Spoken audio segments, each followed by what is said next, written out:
This is Optometrists Building Empires, and I'm your host, Ankit Patel.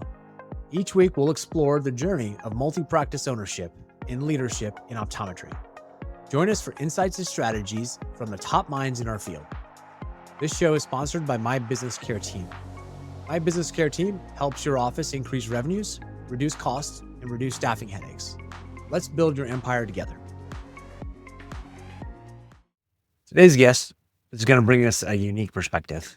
He's a seasoned practice financial consultant with over 15 years of experience in the eye care industry. He's worked with over 1,000 independent optometry practices, helping owners optimize overhead, grow revenues, and achieve both financial and personal goals. He's passionate about advancing the industry, and he envisions creating a robust benchmarking platform backed by reliable financial data. He's the Director of Financial Services at IDOC and Books and Benchmarks. He's Nathan Hayes. Nathan, welcome to the podcast. Thanks for having me, man. Yeah. I always enjoy talking with you, and I think this is going to be a fun conversation. Now, you're one of the few people we're inviting onto the show this first season that is not a multi-owner, multi-site optometrist owner.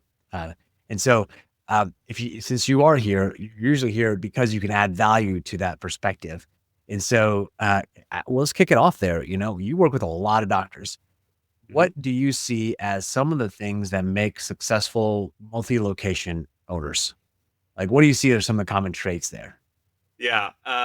It's funny because when someone comes to me and says, I'm thinking about getting my second location, my first question is always, why? So there's a certain amount of ambition that goes to that. I think is actually the first thing to say. Like, you got to want it to do it. You're adding complexity, you're adding stress, you're adding some level of risk and pressure on your operations. So there's an ambition to do that either just because we want to grow, or sometimes because we're running scared of like we just need to be bigger to be safer. Oftentimes there's a curiosity or competitiveness to try something new and prove you can do it, or prove to other people that they were wrong that you couldn't do it, like me. So I think that's the first level is just there's got to be an ambition to want to grow and stretch yourself. And beneath that, for those that succeed, I'd say that what most like single location practice centers, not they lack it, but you really have to grow it to get to a certain scale. And that's going to be some mix of operational expertise with the ability to recruit it and some level of people leadership or the ability to recruit that, really developing that as well. I think that's where people fail. Operations is probably the big one where owners just don't think about, okay, I can't be in 6 places at once. How are we going to make things consistent, or at least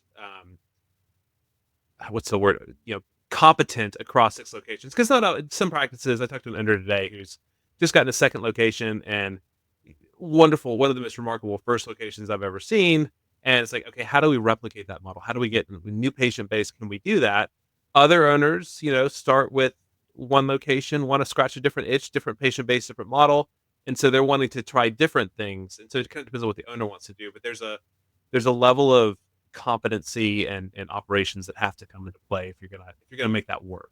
But ambition, I think, is the first. And you're a numbers guy, so I'm going to ask for a lot of numbers here. Anything you're willing to share? Okay. In your estimate, the percentage of multi-site locations that are successful with different models versus the same model, like what do you see percentage there? God, this is highly anecdotal. Yeah. I don't know. I think most tend to kind of replicate themselves. So I think most practices choose to serve a similar patient-based practice to practice. But there are some that definitely do it well.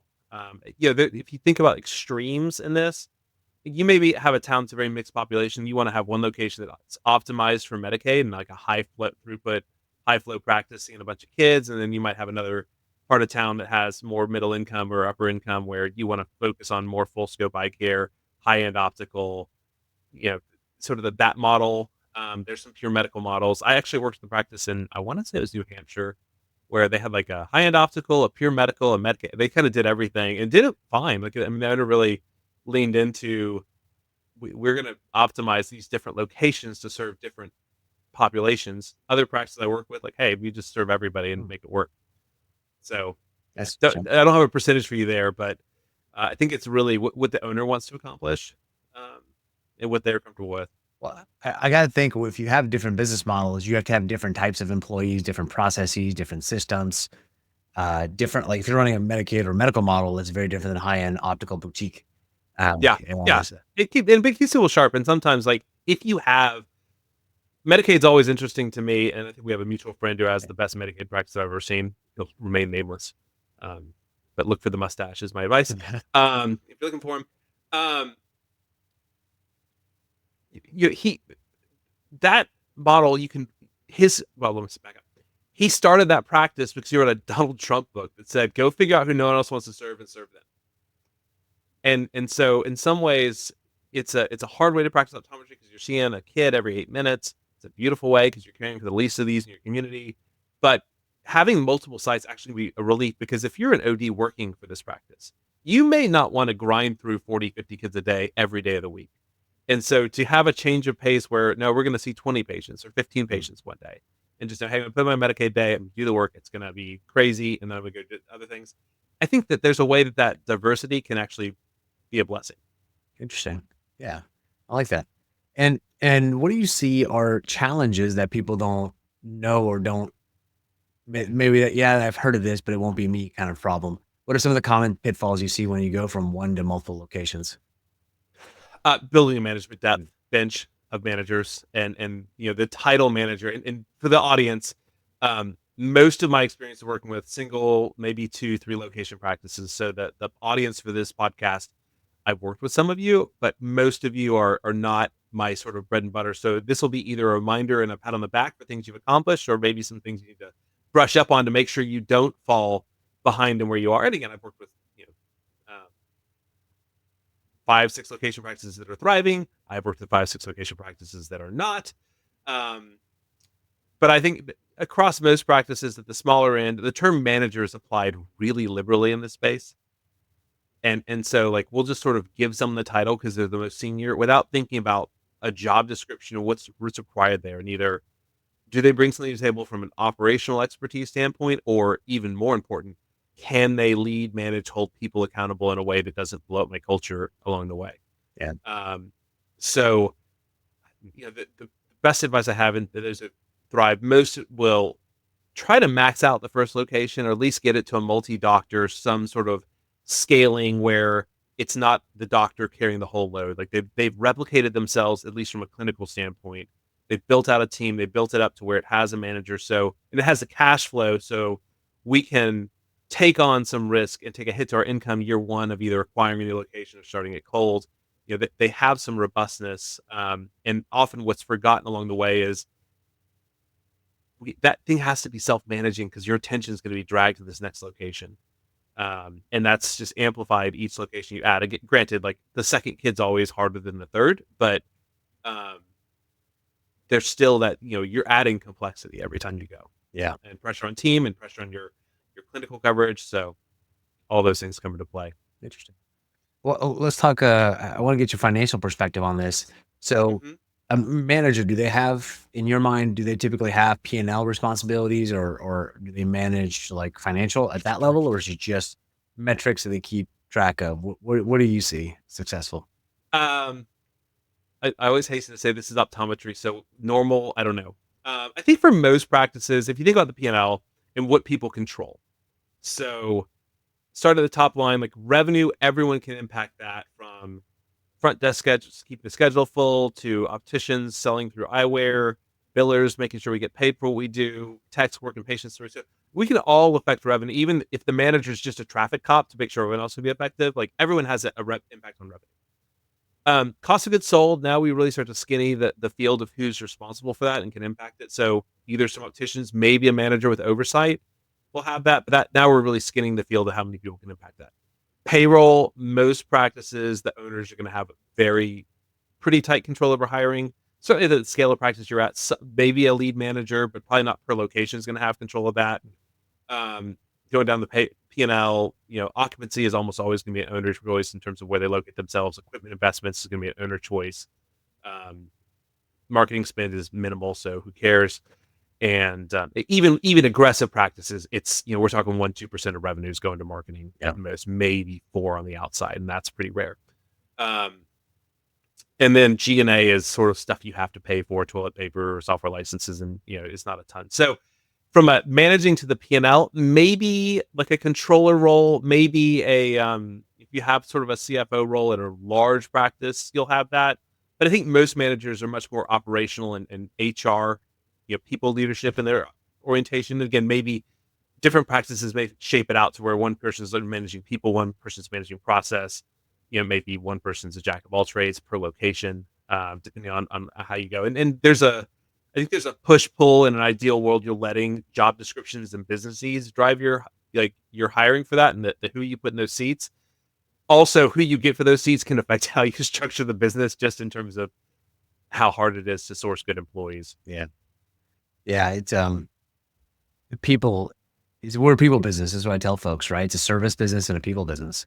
Yes, there are cogs and there are materials, but those are the easy parts to manage. Yeah. Human beings. I mean, and you talk about ambition. One of the reasons practice owners choose not to grow is that I've had practice owners want to park at like $1 million in revenue because I don't want to add the next staff or certainly the next doctor. Like, every human I add to my practice is one more walking time bomb that could blow up my culture, and I don't want the complexity. And again, once you get to a certain scale, now it's okay. How do we make sure that we can systematize things to be consistent across all these locations with a lot of people, and probably fighting complexity of, we need to keep it simple. We need to keep the rules of the road pretty straightforward. We need to be flexible. I think that's the name of scale, is reducing complexity across the board, right? So it's I know this as you look at a McDonald's as an extreme example of scale, but consistent everywhere, every time. Everything looks the same, feels the same. Typically, it's like it is like a cookie cutter, stamp them out and go. Because beauty of McDonald's, you can get a consistently mediocre hamburger any part of the world. Well, at least any part of the U.S. It's better. Let's say mediocre is kind, but well, charitably. I heard a quote from the former CEO of the Sands Corporation, which is like the Venetian hotels and even division of West. And he was asked, this is a guy who's overseeing hundreds of thousands of employees across the world. And he was asked, what's the hardest part of your job? And he said, it's fighting complexity. Like, people everywhere want to make things more complex, either because they're bored and they want to make their jobs more interesting, or because they think it'll make them more indispensable. And so it's that keeping things simple and fighting against complexity so we can be consistent across it. And again, in a multi-site practice, that consistency, because people substituting their own judgment across multi-sites, is a great way to get a lot of inconsistency and favoritism and bad culture. Yeah. Let's talk about the financials across that. I've heard you talk a lot about financials, and you've got some really good insight. We've implemented some of these in our offices because it was really good. But I'd like to hear from, direct from the source. What are some numbers that you typically want to be at in ratio wise? And what do you look at in terms of, hey, I need to be at a certain point before I can expand? Right. So we'll take that step by step. The first off is, let's go to the first one. Yeah. So I think there's a push pull with a practice owner. You're making the decision, like, when do we go to the next office? There's a little bit of a push pull of, what are my personal financial needs to be getting out of this business to meet my personal savings goals, wealth building, just income, security numbers. So keeping that in mind, we want to get some margin out of that. For most owners, it probably means hitting at least like $1 million, $2 million, $4 million in your first office of revenue, and maybe backing up. If you think about the money coming into a practice, is the framework we use is, it's going to go to 3 buckets. So one is going to be what we'll call variable costs, and this is a little, for my MBAs, this will be a little rough, so I know. But we're going to call that cost of goods sold and non-OD staff. We're going to put the clinical staff somewhere else, even though they are also a variable cost. And historically, good target for cost of goods non-OD staff put together is going to be around 50% of the collected revenues coming in. Inflation has definitely happened. One of the privileges of doing our new service books and benchmarks, where we're keeping the financials and benchmarking, is, oh my gosh, has inflation happened in variable costs? Cost of goods are up, but labor in particular is up a lot. And so, our median practice is spending about 52% of revenues on cost of goods non-OD staff, and that ranges probably like 48 to 56%. And if you'd asked me 5 years ago, pre-COVID, if 56 would be in the range of sort of middle 60% of practices, I would have said no way. And it's actually skewed in that direction. So we're in a moment where expenses, at least in most of our offices, and this is not, large practices have not avoided this. There are advantages large practices have in terms of efficiency on fixed expenses, but the variable cost, especially if you're in an urban area with higher labor costs, like you're just feeling this. And if you're multi-site, you have the double whammy of you lose labor efficiency because you have to have certain roles in every office you have. So I'd say, like, if you hear someone say it should be under 50%, number one, if someone tells you what something should be in your office, you should stop listening to them. Don't let people shit on you, but to know that there's a lot of skew in those numbers right now. They're definitely higher than they were 5 years ago, and just take a breath. We're gonna have to figure out how to recoup cash pay and revenues against that. But at the moment, expenses are winning that sort of game of leapfrog. Is that a revenue challenge? Like prices aren't increasing as fast, or we're not able to? Yeah, if you think about the managed care environments we live in with vision care plans and medical insurance, like you can't just raise your fees Yeah. and get more money. You're welcome to charge $250 for an eye exam. DSP is only going to reimburse what they're going to reimburse. And so, we are limited in our ability to take price against rising costs. And even within, there's pros and cons to that because some of your lenses are going to be on formulary. You have some room on the eyewear side. Contact lenses really don't have the margin. So yeah, it's tough. And it's one of the reasons that a great part about independent optometry is, as we've expanded cash-based services, we have some ability to drive it. That's a small part of most practices compared to the nuts and bolts of eye exams, glasses, contacts. Well, you said something interesting with the reason why you want to expand, and so I want to get a little nerdy here with Okay. EBITDA and multiples on selling the product. Yeah. Okay. And so basically, what I'm talking about is when you're a certain size, you get EBITDA is, for lack of a better term, right now we'll just say it's profit. So it's not exactly. I'll give you a faster definition. Yeah, fair enough. EBITDA is the income a third-party owner could expect to earn in a no debt. If you had no debt in your practice and no capital expenditure, EBITDA stands for earnings before interest, tax, depreciation, amortization. So interest, taxes, mostly all practices are pass-through entities, so there's no really tax there. Interest is the cost of borrowing money. If you have no debt, there's no cost there. Depreciation, amortization are tax treatments of capital expenditure. So if you make an asset purchase of a practice, that's kind of what you'd expect to earn if you didn't have debt. And if you're a working doctor, you have to count a reasonable cost of replacement too. Like yeah, so you'll make it. I mean, the biggest adjustment to, like, even if you laid out your P&L, so like your operating income is an EBITDA, which is how we lay out our charts and books and benchmarks. You're still going to start with adjustments to the owner's salary and then maybe to some rent stuff. So there's still going to be adjustments, but that's kind of the working number. To jump ahead to kind of where multi-site plays into it, there's two factors I think involved. One, unless you're going to go a partnership model and sort of sell out incrementally to a bunch of different doctors, if you're selling to a single buyer and you're multi-site, chances are you're at the scale where, unfortunately, the access to capital for an independent doctor to buy you out really isn't there. Also, probably more importantly than that, the appetite to take on $3, $5, $6 million to buy you out isn't there. In terms of a risk appetite. So you're going to be looking at strategic investors at some level there. Oftentimes from their perspective, there is a higher multiple for acquiring a multi-site practice just because it's more efficient from an acquisition standpoint. I can get 6 locations still with one person or one group of people as opposed to having to go into foxhole by foxhole, location by location. So there's some advantages there for sure on exit. Now, having said that, if you have $500,000 locations, I'm not sure how much it's going to help you. So there's a certain amount of scale your offices have to have underneath that. But the rule of thumb I've always heard, I think it's true, is the more you de-risk, the more it's easy for someone to take over, the more it's worth. Mm-hmm. And so, like you said, if you have $500,000 practices, that's a lot of risk for a person to come in that anyone could technically go under a year or two. Yeah. And I think, but there's operations to that too. I mean, if you're rural, maybe that's all you can do. But again, like there's the risks are also replacing people. If you think about like where your value comes from, it's your customer base, your brand, your people, and your processes and infrastructure. And so larger practices usually have had to get more of that, and are more robust with a more robust team, a more experienced team that knows what they're doing. Again, if you're 5 locations, the owner cannot rule with an iron fist across 5 locations. You'll have to delegate to get there. So there's some advantages there for sure. Well, when is it worthwhile for this on the sales side? If you're going to sell the practice, if you're growing to sell, Because if you're building a quote unquote empire, you're technically building assets. You're not just building cash flow, although you can get both with this business. This is a fantastic business. Where's that break even point for assessing that? Like, how big do you really have to get for people to really offer you more multiples? So I think that in terms of scale,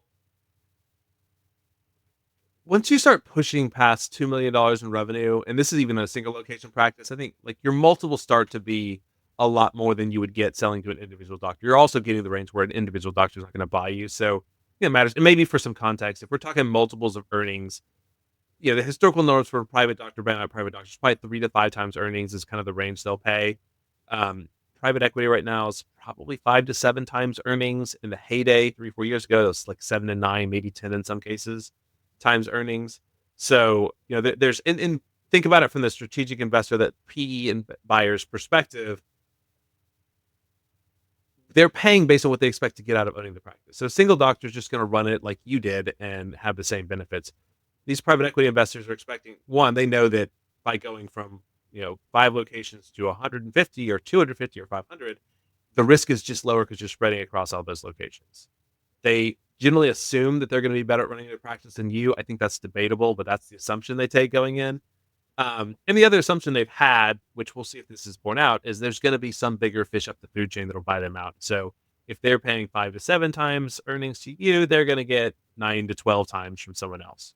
And that's in some cases been borne out. In other cases, people are still trying to find a buyer. So that's kind of the state of play there. But managing the EBITDA, I think on these practices though, you should be running it for the income it provides now. Number one, it's going to drive what it's worth anyway down the line. But we have some mutual friends that do financial advisory, and I'm, even though my job is sort of working on the practice financials and maximizing income for the practice, or at least optimizing it from the practice, because we think in terms of trade-offs between income and free time and stress. Having some sense of, okay, what do we need to do to secure our financial future, know where we're going, can drive hopefully some of the decisions on, do we need to grow? Maybe I don't want to, and maybe I don't need to. Or what do I need to sell for? And do I need to seek out a different type of buyer? Do I need to grow the business and get there? And also to some extent, it can just say like, hey, I'm set on my financials. Now I'm just going to do it because I want to. And I think, my ideal for someone who wants to pursue the type of practices that are listening to this is someone, you're doing it because you want to and not because you're scared. You're doing it because you want the challenge, because you want to stretch yourself, because you want to grow as a leader, because you want to, impact more patients with the standard of care you're offering them. Like, there's some motivation there that's a positive motivation, and not just, I mean, I've met some owners like, why did you get to 8 locations? Like, well, I just figured more was better. It's okay. Are you enjoying this? No. Okay. And maybe they really were, and they were being a little cheeky, but you do sometimes look at people that have grown their businesses, and it's like, why? What were you trying to accomplish? Yeah. So if I'm paraphrasing, let's just go through a quick example. I'm going to make up some numbers. Doing $1 million in revenue, profit after you pay yourself, let's say it's about 300, 120, 150, 150. Let's say 150 to make the math easy. Yeah. You're making 3 to 5x that roughly in a sale. Yeah. So it's probably more like 4 to 5. So I think 600 to 750 on that sale. Let's say you're doing 2 million, and you're making, what's reasonable amount there? What, 20%, like 500? That's 15%. So 15%. So about 300 in profit. Yeah. But you're going to be getting like what, 7? It could be more. It could be 4 or 500 maybe. 4 or 5. Yeah. So let's say you're getting 6 or 7 times, and you're at 400 to 6 times that. You're doing 2.4 million. 2.4. 2.8. So you're looking at, with a $1 million increase in revenue, you've jumped up with almost like 3x the payout. Yeah. So yeah. But what's interesting is, when that double the revenue, now you've got at least one other doctor, probably full time. You're probably down to 3 days of patient care in your practice, maybe 4. And so you're making 2-3 times what you were earning working less. Mm-hmm. And again, you've got some more complexity, but that's where the scale, if you're willing to go for it, the scale really can give you a lot more freedom in terms of choices of how you spend your time. And certainly, like, I don't know if there are any young doctors listening to this, but I talk to students like, surely 150,000 a year is enough. It's like, wait till you have 2 kids who live in Metro Atlanta, like we do. And it doesn't go near as far as you think it does. Like, there's real advantages to pushing I find most owners really start to flip their decision making on time versus income. There's a flip around 350,000 a year in family income. It's certainly for a single earner, where and it can be more for sure, but for a lot of owners, that's where we start. More doesn't do a lot more for us unless we really just want to go for it, Yeah. and we start to prioritize it. The interesting thing is, by stepping back and taking time out of just driving the business, you actually become more effective at growing it faster. Um, you have more perspective. Your mental health's a little better. You're a better leader. You have more ideas, and oftentimes it's getting out of the day to day that makes the practice grow faster, not slower. We've had several guests talk about that, recognizing where they're strong, where they're not, how to let go, how to develop other people. That's been a common theme that we've seen with our guests for sure. Yeah, and from a leadership perspective, if you won't let go to other people, you're depriving them of the chance to grow. Have you told about your summer vacations or whatever that was I on have this not. podcast Maybe yet? I don't think I've mentioned that yet, but I'd be happy. Yeah. Can we go to that path, or do you want to? Yeah. I'll give a generic example. I just know that I could have this experience recently. So I was once giving a talk at a dinner at Vision Expo West, and I told the group I was talking to, of practice owners, like, something y'all should do is you should take a 2-week vacation and just turn off your cell phones. You could have heard a pin drop. You want us to do what? We can't possibly, do you know what will happen if we're not paying attention to what's happening in our shops? So look, let's consider what could happen. Possibility number 1. Your practice could literally burn to the ground. It is possible that it would just blow up and you'd have nothing when you got back. That's fairly unlikely. Possibility number 2, it is possible your business will run better without you there blowing stuff up every day. And third, and most likely, you're going to find some stuff goes wrong, and you'll learn something about your team, and they'll learn something about themselves, and it'll be a chance to do better the next time you take a 2-week vacation and turn off your cell phone. What's funny is the CEO of IDOC came after me after that talk. He's like, you know what? We're example number 2. When I'm not here, this business runs much better. I said, yes, I know, but you're doing your job. You're supposed to blow stuff up. You're the CEO. So, but yeah, I think that delegation and letting go, we struggle with it. I mean, one of the reasons we're talking is, I've launched this business 3 years ago with an IDOC called Books and Benchmarks, and I've had to learn the hard way all the things that I told people not to do as a consultant. But it's different when it's a human being that you have to say, this is not working, and you no longer have a job here, or have the discipline to wait on a hire and not hire out of desperation. So we've been learning all those lessons. But even with my teams, our managers, you cannot just plug the gap every time something's not working. We have to let our team fail so they can learn and grow, and we don't have to do that because you can't plug. When we're a 500 client, 1,000 client group, we can't plug every hole anymore. Yeah. It's not going to work. So we're already too big to do that, but we're still trying.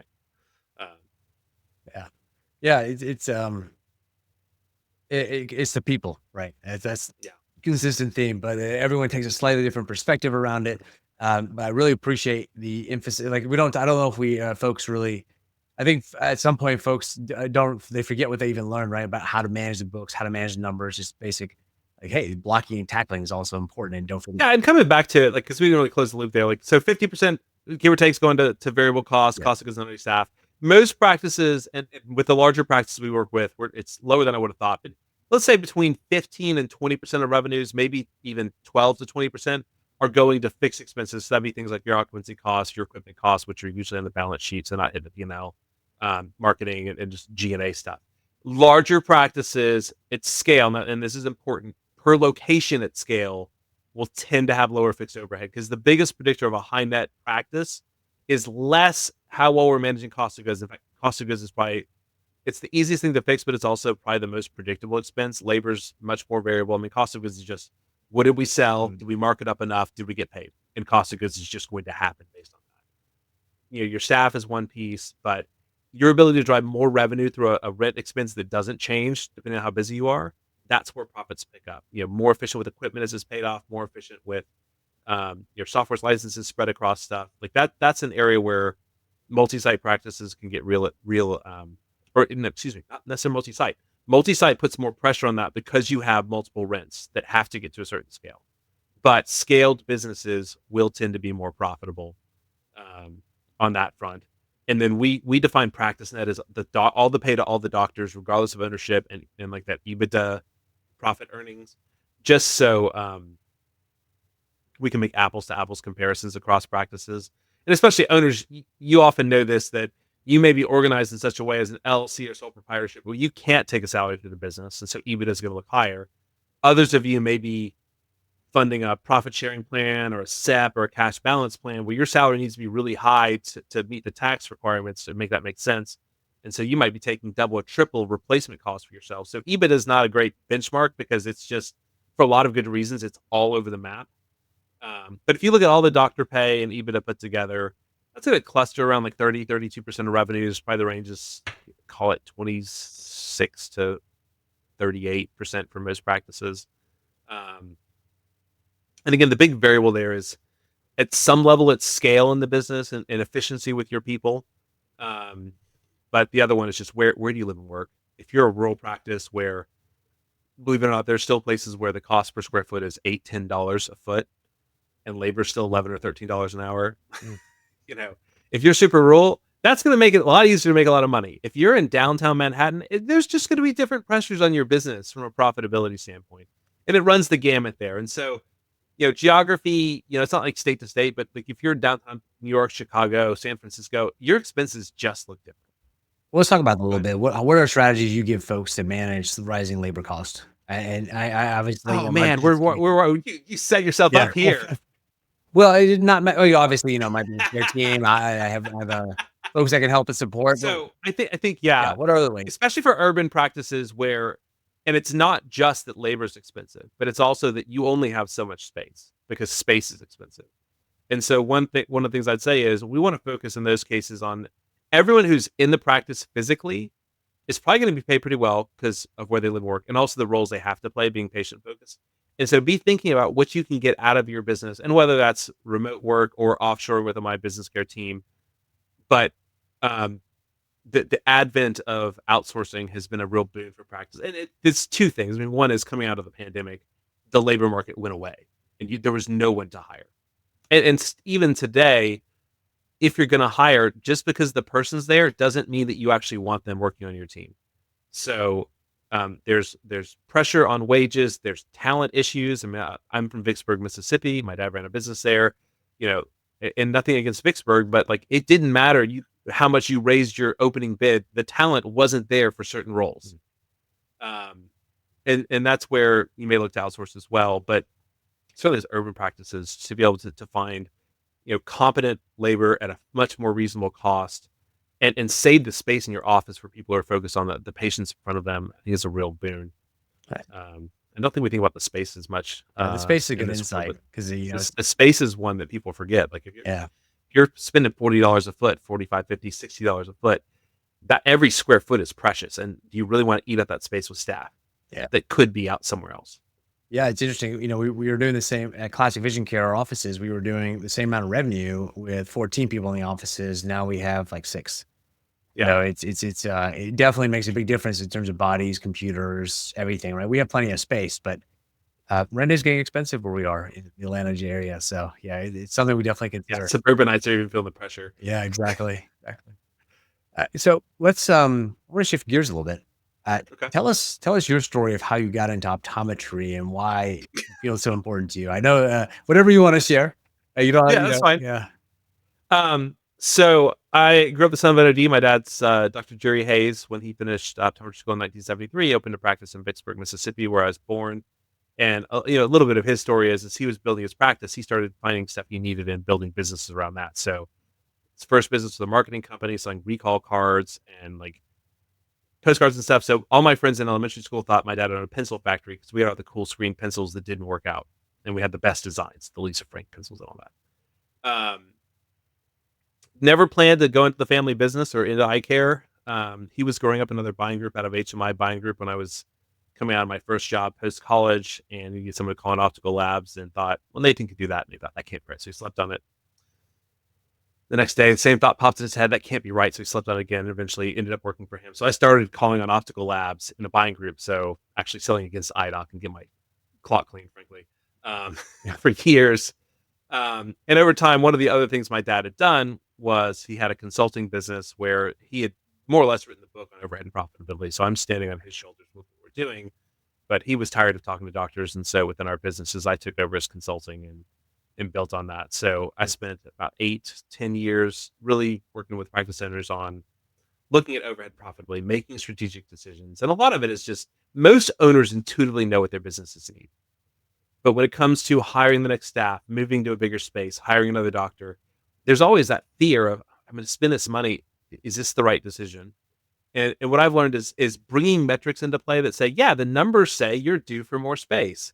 It can free people to say, okay, good. Now I'm going to move forward. It can take the fear out and the risk out and help people make better decisions. So it's really using numbers to help owners make great decisions for themselves with an understanding and stopping to ask, okay, what's the big goal for you? Not just in the practice. I can tell you what the practice needs, but what do you want to accomplish? What kind of income do you need to be taken out of the business? What kind of free time do you want? How can we make those choices of hiring associates just to have more free time, or knowing that we need to grow to a certain point to afford that associate and give you more free time?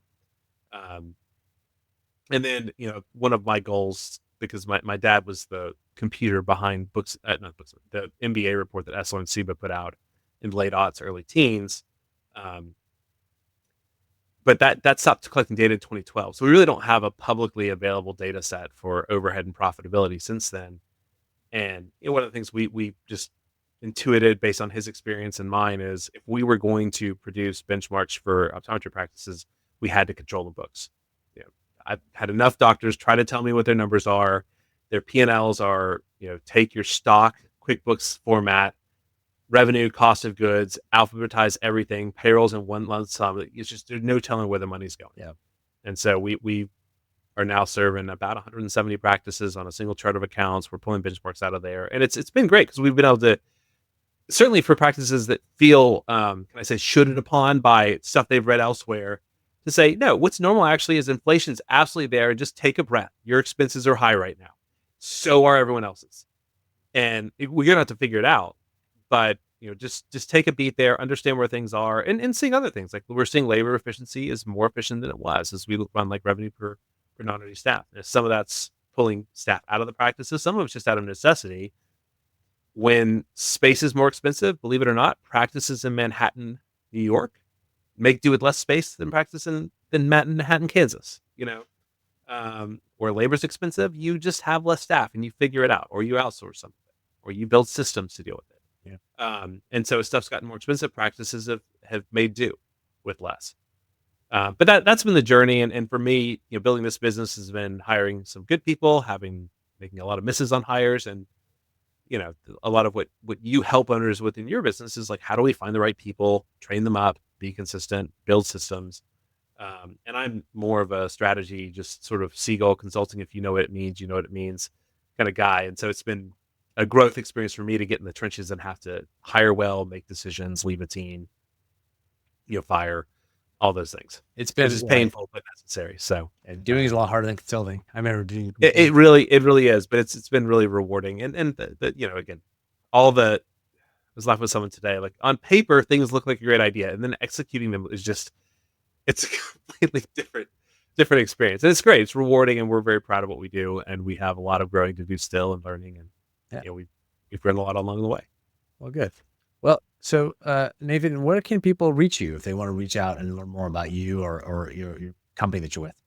Yeah. So, so two companies that I represent, I guess I could say, IDOC is an alliance of independent practice owners. And, our big thing is helping doctors simply source more affordable cost of goods. So if you don't want to be in the rat race of having to beat up your lab every week, or just for your other vendors that maybe you're not deep with, want to know you're getting a great deal, give us a call. We'd love to talk to you. Very affordable program, no long-term contracts, very simple pricing. So it just is a doctor's alliance. If you're looking for simplicity of not having to be at the table with every single vendor you work with, we'd love to talk to you about that. So that's one. I don't do a ton with that. I do some consulting with our members. There's that. If you are looking for help outsourcing your bookkeeping and wanting some more insights, and I'd just say, if your books don't help you make sense of your business, maybe take a look at us at Books and Benchmarks. Our mission is to provide accurate, timely, and meaningful books. And the meaningful part is one that I take a lot of pride in. Like, we want you to help understand your business. So booksandbenchmarks.com. You do not have to be a member of IDOC to work with us. We work with anyone, and our practices skew large. I will say, and we kind of joked, for many practices on this podcast, you're at a scale where you probably should have an internal controller, and we may not be the best fit for you and your needs. So I'm fully aware of that. But we do work with some, $7 million multi-site practices where the controller has enough to do with operational support and revenue cycle management and HR that just having the books done by us is a real boon.